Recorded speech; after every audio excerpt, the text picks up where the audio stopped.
चलतु आज आम फूलकोबी आलू तरकारी करवा। फूलकोबी आलू तरकारी पर दुईटी फूलकोबी को काटिकी भलसे धोई देइछि, दुईटी आलू को काटिकी भलसे धोई देइछि, दुईटी पियाज को लंबा लंबा करी काटी देइछि, गोटे टमाटो को छोट छोट करी काटी देइछि। मसला रे दुईटी पियाज खंडे अदा गोटे कोला रसुण नेइछि।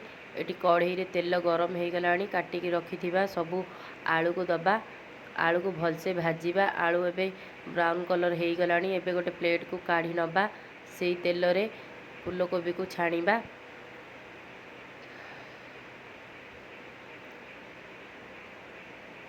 फूलकोबी एबे टिके नरमिमा पाई आमे टिके हल्दी गुंड दबा, टिके लूण दबा। जेहेतु लूण हल्दी पकेइले जल्दी नरमी जाए आ जल्दी भी सीझी जाए। एबे फूलकोबी आमर सबू छाणी हो गला। गोटे प्लेट को काढ़ी नबा, सेई तेल रे आमे काटिकी रखिथिबा पियाज को दबा, पियाज को भलसे भाजीबा। पियाज टिके ब्राउन कलर भाजी होला परे आमे बाटिकी रखिथिबा अदा रसुण पियाजर पेस्ट को दबा, भलसे भाजीबा। अदा रसुण पियाजर कंचा स्मेल गला पर्यंत आमे भाजीबा।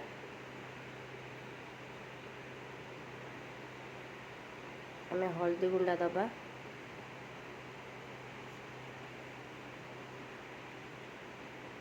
दबा लंका गुंडा। एबे स्वाद अनुसार लूण दबा, भलसे भाजीबा। मसला को एमती भाजुथिबे नले मसला तले लागी जाई पारे। काटिकी रखिथिबा टमाटो को दबा,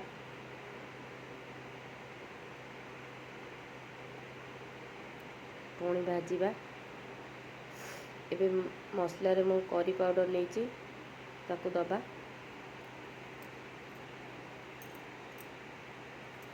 गरम मसला दबा।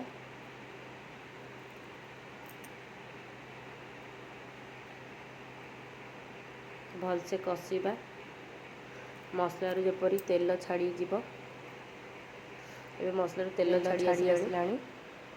एबे छाणी की रखिथिबा आलू को दबा, भलसे कषिबा।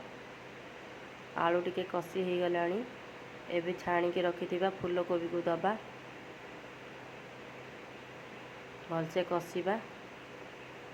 मसला जेपिंदी तले न लागे अल्प टिके पानी दबा, कषिबा। 5 मिनिट पाई घोड़े की छाड़ी दबा।